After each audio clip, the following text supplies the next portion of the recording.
Hello everyone, मैं doctor Rohit आप सभी का वेलकम करता हूं। आज हम पढ़ेंगे अपने थर्ड चैप्टर के सेकंड पार्ट के बारे में, जो है management information system. So let's start with that. तो हम बात करते हैं एमआईएस की। एमआईएस होता क्या है? तो सबसे पहले बताता हूँ, जो मैनेजमेंट इंफॉर्मेशन सिस्टम है ये यूज़ किया जाता है मैनेजर्स के द्वारा अपनी कंपनी या ऑर्गेनाइजेशन के फंक्शंस को कंट्रोल करने के लिए, मॉनिटर करने के लिए, ठीक है, और उसकी प्रोग्रेस को देखने के लिए। फाइन।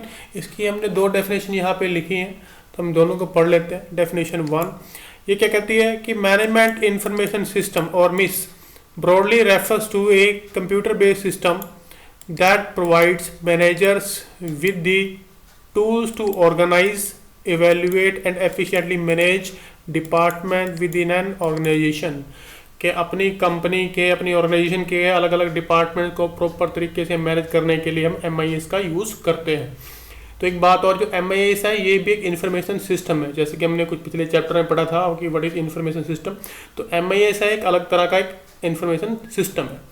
हम इसकी सेकंड डेफिनेशन देख लेते हैं। डेफिनेशन 2 ये क्या कहती है कि MIS is a process of information technology, people and business process to record, store and process data to produce information that decision makers can use to make day to day decisions. ठीक है जी। तो manager अपने MIS का use करके day to day decision अपने ले सकते हैं। तो ये है मेरे पास एमआईएस। अब बात करते हैं building blocks of MIS. MIS कैसे बनता है? तो इसके 3 मेन पिलर्स हैं। फर्स्ट वन इज मैनेजमेंट, किसी कंपनी की मैनेजमेंट जो चलाती है उसे। देन इंफॉर्मेशन, मतलब डाटाबेस, सारी इंफॉर्मेशन आपने जो रखी है ऑर्गेनाइजेशन के बारे में। सिस्टम, सिस्टम के अंदर आपका आ गया कंप्यूटर आ गया, उसके रिलेटेड सॉफ्टवेयर आ गए। तो ये 3 बेसिक बिल्डिंग ब्लॉक्स हैं आपके एमआईएस के। Next thing is characteristics of MIS. MIS की कैरेक्टरिस्टिक क्या है? First one is management oriented. तो भाई ये जो होता है ये एम्प्लॉई ओरिएंटेड नहीं होता, ये मैनेजमेंट ओरिएंटेड होता है कि मैनेजमेंट ने अपनी कंपनी को एफिशिएंटली चलाना है, उसके लिए वो एमआईएस को यूज़ करते हैं। ठीक है। मैनेजमेंट डायरेक्टेड, मैनेजमेंट जैसा कहेगी वैसा ही हम एमआईएस का यूज़ करते हैं। देन इज इंटीग्रेटेड, ये एकजुट होता है, सारे फंक्शन इसके अंदर और कंपनी के जो डिफरेंट काम है वो सारे एक जगह पे हमें मिल जाते हैं। Common data flow, heavy planning element. जो हैवी प्लानिंग एलिमेंट है वो कहते हैं कि जब एमआईएस है इसको बहुत सारी प्लानिंग के साथ बनाया जाता है। ठीक है। और इसके अंदर बहुत सारे प्लानिंग कंपोनेंट हमारे होते हैं ताकि हम कंपनी के अपने जो काम है उनको अच्छी तरह से प्लान कर सकें। सब सिस्टम कंसेप्ट, अब एमआईएस के अंदर और भी सब सिस्टम हो सकते हैं, होते हैं यूजली, जैसे कि पे रोल का हो गया और कई तरह के आप इसके अंदर सब सिस्टम आप लोग डाल सकते हो depending upon your requirement. Next है ये flexible and ease of use. Flexible होता है, आप इसको चेंज कर सकते हैं और ये यूज़ करना बड़ा ही आसान होता है। ये हमारे कुछ कैरेक्टरिस्टिक्स हैं एमआईएस के। Next design principle of MIS. तो हमने कुछ यहाँ पे डिज़ाइन प्रिंसिपल लिखे हैं जिसके तहत हम अपना एमआईएस को डिज़ाइन करते हैं। फर्स्ट वन जो है उसको हम पढ़ लेते हैं। ये कहता है to provide accurate and up to date information to users required for decision making. ठीक है।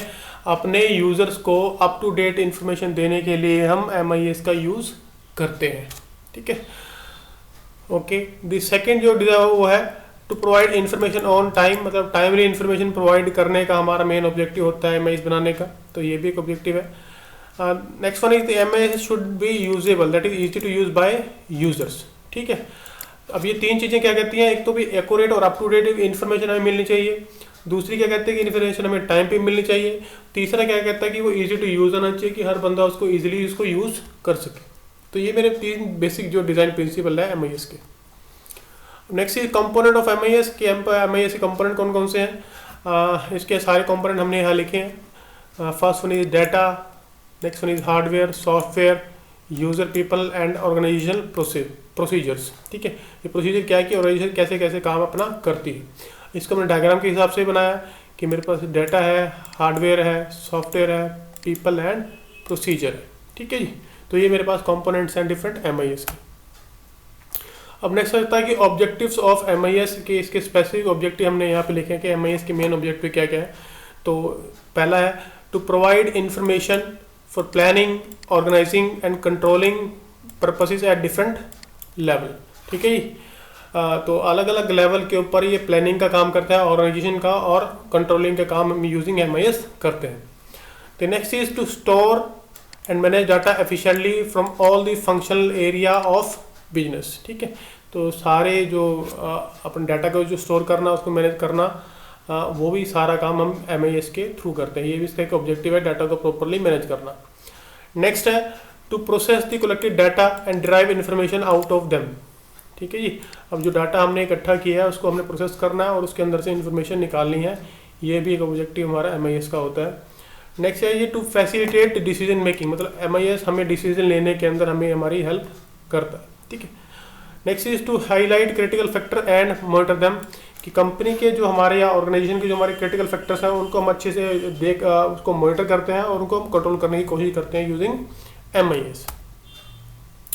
Now next is types and application of MIS की। MIS के मेरे बहुत सारी एप्लीकेशन क्या है, तो आपका MIS है वो बहुत सारे एरियाज में काम करता है। ठीक है जी, तो उसको कुछ हमने वहाँ पे लिखी है, लाइक प्रोसेस कंट्रोल के लिए, मैनेजमेंट रिपोर्टिंग सिस्टम के लिए मतलब रिपोर्ट बनाने के लिए, इन्वेंट्री कंट्रोल के लिए, सेल्स एंड मार्केटिंग के लिए, ह्यूमन रिसोर्स मैनेजमेंट के लिए, अकाउंटिंग एंड फाइनेंस के लिए, डिसीजन सपोर्ट के लिए। Next is disadvantage of MIS। MIS के नुकसान क्या है? फर्स्ट वन इज एक्सपेंसिव, ये महंगा होता है। नेक्स्ट इज मेंटेनेंस, मेंटेन करने में काफ़ी खर्चा आता है। लो फ्लेक्सिबिलिटी, कुछ कई जगह थोड़ा लो फ्लेक्सिबल होता है, मतलब यूज़र को इसे यूज़ करने में थोड़ी प्रॉब्लम आती है। ठीक है जी, and use depend upon the expertise of user. अभी कंप्यूटर बेस्ड सिस्टम है, तो अगर किसी को अच्छे चलाना आता है वही इसको ढंग से चला सकता है, अदरवाइज इसको चलाने में भी दिक्कत आती है।